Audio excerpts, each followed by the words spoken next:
Guys, so today I'm going to be making a Slimming World friendly chicken tikka masala. So I'm just going to show you my ingredients first. In the super free we have got some green pepper, just sliced, an onion sliced. I know a lot of people dice their onion when they do a curry, but I quite like the chunky texture that I get with it. And we have a can of chopped tomatoes that I think I got from Asda in the World Food section. My free is 3 chicken breasts. I've already marinated them overnight with a large bulb or large chunk of garlic, and 1 tablespoon of this tikka paste, which I'll explain about in a bit, and about a teaspoon of this mild madras curry powder, which is free. So yeah, I'm also going to be using the Fry Light sunflower and Tesco low fat natural yogurt, which is 5 sins for the whole tub. I'm probably going to use about half of the tub, so probably about 2.5 sins for that. And the tikka paste, now they do 2 of these. They do a tikka paste and a tikka masala paste. I've used both and I don't see much difference in the taste. The only difference I can see is that the tikka paste is 1 sin and the tikka masala paste is 2 sins. So it stands to reason it's probably best to use the tikka paste, and it's 1 sin per tablespoon, and I'm probably going to use about 4 tablespoons for the whole meal. Okay, yeah, so that's my ingredients. So I've got my pan nice and hot, and I've got a couple sprays of Fry Light in there. I'm now just going to throw in my onions and peppers and let them cook down a bit.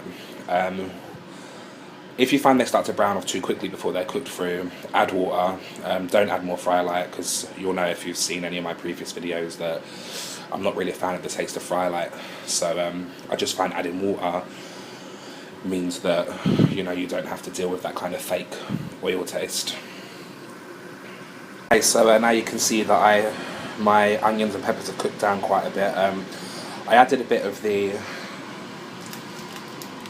mild madras curry powder to them while they were cooking, along with a bit of water, and yeah, I've just pushed them over to the side because I'm going to put my chicken in this side of the pan and kind of angle it so that side's more on the heat, and try and just brown off the outside of the chicken. So I'm going to do that now. Yeah, so just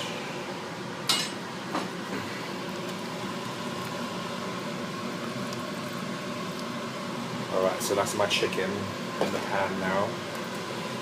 Just gonna kind of spread it around a bit so it all gets a bit of heat to it. Alright, so I'm now just gonna leave that to cook a bit, give it a turn over, and yeah, when it's cooked up a bit I'll show you the next step. So my chicken started to brown off now, and I'm sorry about the noise of the extract fan in the last segment. I forgot to turn it down while I was filming. But yeah, so now that is done, I'm going to add a bit more. So I'm going to have to put you here on my oven hood, which I found is quite good because the camera looks right through it. So I'm now going to add in a few more of the paste. Yeah, so this is 1 sin a level tablespoon, so I'm roughly going to add 3 more of these. I may put more in later. So yeah, that's 3 more in there in the pan. I'm going to turn my heat down a bit as well, because you kind of want the spice, you kind of want it to cook a bit more gently now. So yeah, now I'm just going to mix all that through into each other, like so.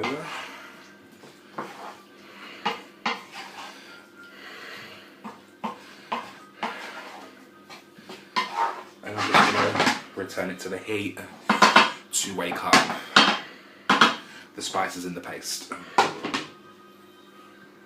So heated through the paste I put in, I'm going to add a 400-gram can of chopped tomatoes, and yeah, again I'm keeping the heat low because you just, you know, you want to, sorry I'm candid, right, yeah, just, you know, keep the heat low, stir it through, let it warm up and simmer gently for a bit.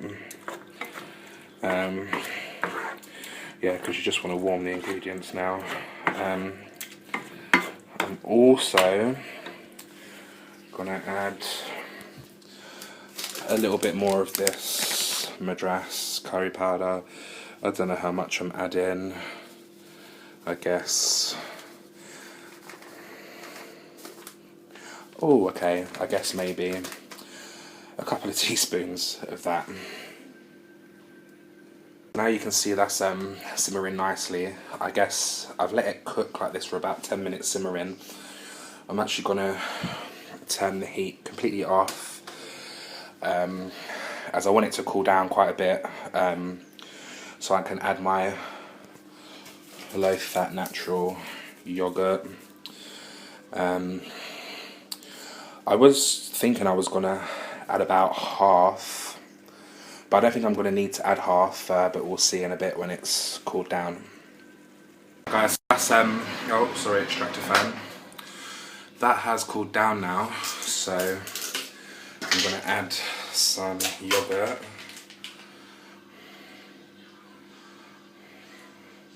I've added about a quarter there. I'm going to see how I get on with that.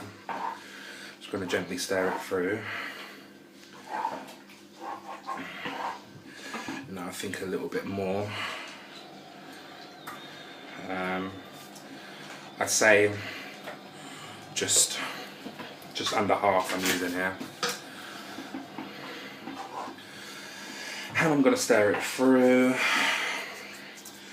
and I will show you what it looks like after. So there it is. I've stirred all the yogurt through. I'm not actually eating now, I'm eating later, so sorry it's not presented nicely on a plate with rice and such. I reckon per serving it's about between 2 and 3 sins. Yeah, so I hope you all enjoy cooking with James today, and I'll speak to you all soon.